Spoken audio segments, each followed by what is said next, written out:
Hello and welcome to Access Asia. Coming up, critics say a headscarf ban in India stigmatizes Muslims.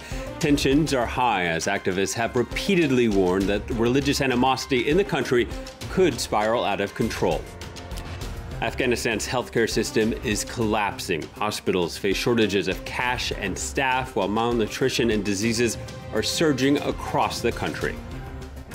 And pitch perfect or tone deaf. New Zealand authorities failed to disperse anti-vax protesters despite blasting Baby Shark, Let It Go, and Macarena. The schools and colleges in the southern Indian state of Karnataka recently banned the hijab or headscarf.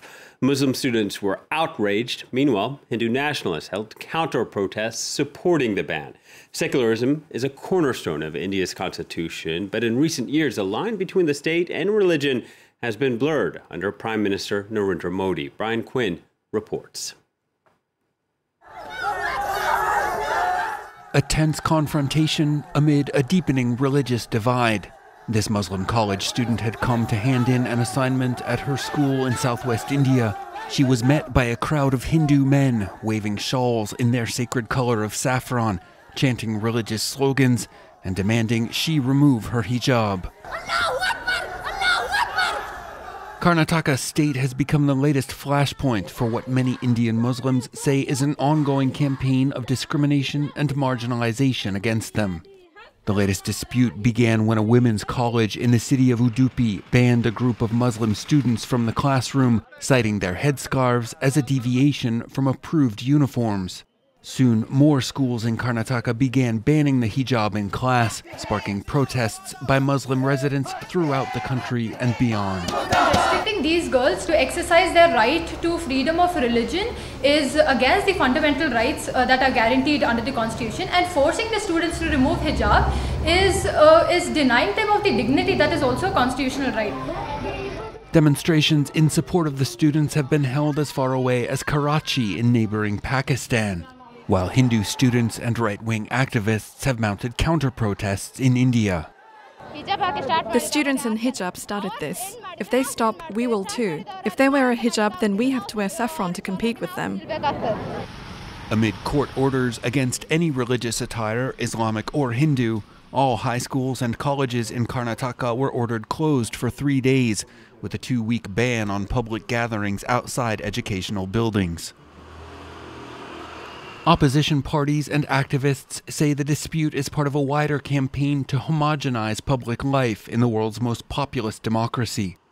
Though religious freedom is enshrined in the Indian constitution, Prime Minister Narendra Modi and his ruling BJP party have advanced a political agenda of Hindutva, an ideology that defines Indian culture as a set of Hindu religious values with the ultimate goal of establishing a Hindu nation.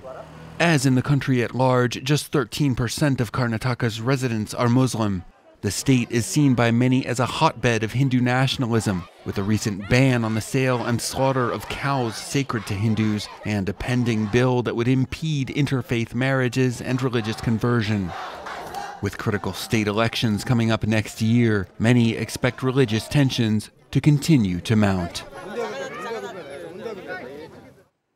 6 months since the Taliban swept to power in Afghanistan, and the healthcare system is collapsing. Amid the deteriorating humanitarian situation, a raging measles outbreak has already infected tens of thousands of people and killed more than 150 in January alone. Measles is not the only threat facing young children, and here to talk about it more is our health editor, Julia Seeger. Hello to you, Julia. Hello. Tell us what the situation is on the ground with this measles outbreak. Well, according to the WHO, measles cases have been detected in all provinces across the country, and especially since mid-July 2021, 60,000 cases have been recorded in 2021. And if you focus on January 2022 alone, there's been more than 35,000 suspected cases and more than 150 deaths related to measles. And these are conservative numbers. And this is a reminder that vaccinations are so important. Well, especially against measles. measles, but it's actually one of the most contagious human viruses there is, but it can be completely avoided thanks to that vaccine. Now, according to the WHO, it's actually helped prevent about 30 million deaths in the last 20 years, but it only works if you have an important vaccination coverage of about 95%. And let's be realistic, this is a goal that's completely out of reach for Afghanistan as of now. Now, a vaccination campaign in December enabled the vaccination of about 1.5 million children. There was also these huge distributions of vitamin A, which helps also reduce the mortality rate of measles, but it's definitely not enough to really mitigate this outbreak. Yeah, and that coverage of 95%, it's so unrealistic because when we look at the healthcare system, it's collapsing at the moment. Exactly. There aren't enough doctors. There's a huge shortage of medicine. And the only hospitals that are open to the public today are those that are benefiting from external financial help. Now, for the last 2 decades, approximately, Afghanistan, the health system has almost been entirely financed by humanitarian aid. And as you know, when the Taliban regained power in mid-August 2021, sanctions were imposed, but also the United States decided to freeze Afghan's central bank reserves assets that were abroad. So that's about $7 billion. Now, just a few days ago, President Biden announced that he was going to split that envelope with $3.5 billion allocated to humanitarian aid in Afghanistan and the other half actually allocated to compensate victims of the 9/11 attacks. Now, of course, this is a controversial decision because activists on the ground are saying that Afghan people actually need this because they're facing a huge humanitarian crisis. Washington, on the other side, is saying that this is actually a way to bypass the Taliban and make sure that this money actually gets to Afghan people. Yeah, and the activists saying this is a huge humanitarian crisis. To put it into perspective, it's one of the biggest we've seen in decades. It's so bad that 1 in 2 people are facing hunger, malnutrition.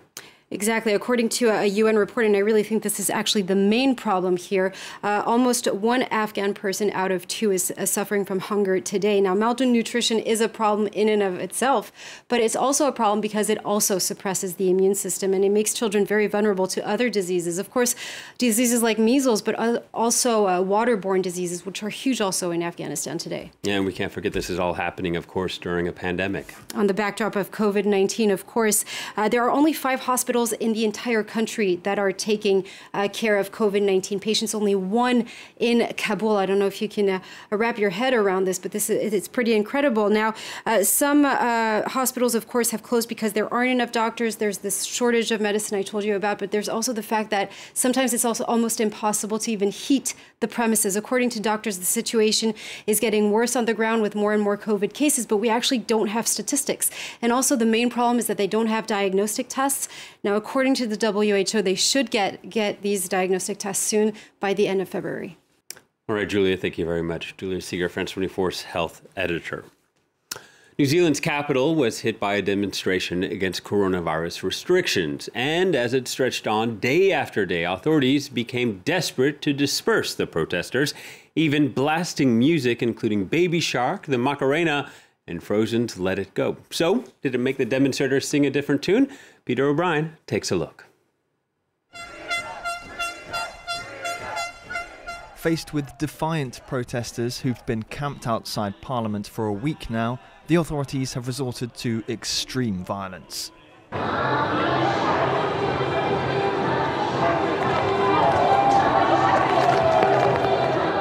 Brutalising the crowd with Baby Shark and, tragically, James Blunt.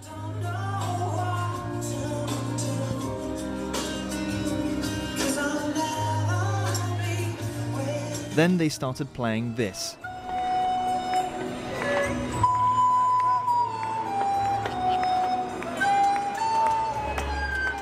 This attempt to disperse the demonstrators by blasting universally hated music on repeat, if anything, strengthened their resolve. The tactic was employed by members of Parliament, not the police. Wellington's police chief said they don't endorse the idea, and opposition MPs have criticised Parliament Speaker Trevor Mallard for approving it. Mallard's actions are unedifying, embarrassing, and ineffective. Previously, on Thursday the 10th, the police moved in, using pepper spray and arresting more than 120 people. But they've since taken a more hands-off approach. Inspired by the truckers' protest in Canada, thousands have arrived from around New Zealand and blocked streets in central Wellington, camping out in gale-force winds and heavy rains. The thrust of the protest is against vaccine measures. Many frontline and public sector jobs are subject to mandatory inoculation, and you need a vaccine pass to get into non-essential venues. Some protesters are willing to put everything on the line. We've got 4 children, we've got 2 cars on finance, we have a mortgage, we've got lots of animals, and when we both lost our jobs to the mandate, it was, we're going to lose our house. Around 94% of eligible New Zealanders are fully vaccinated. The country's avoided the worst of the pandemic with tight lockdowns and travel restrictions. Its borders will begin to reopen at the end of the month. Well, that's it for this edition. Thank you for watching, and please stay tuned to France 24.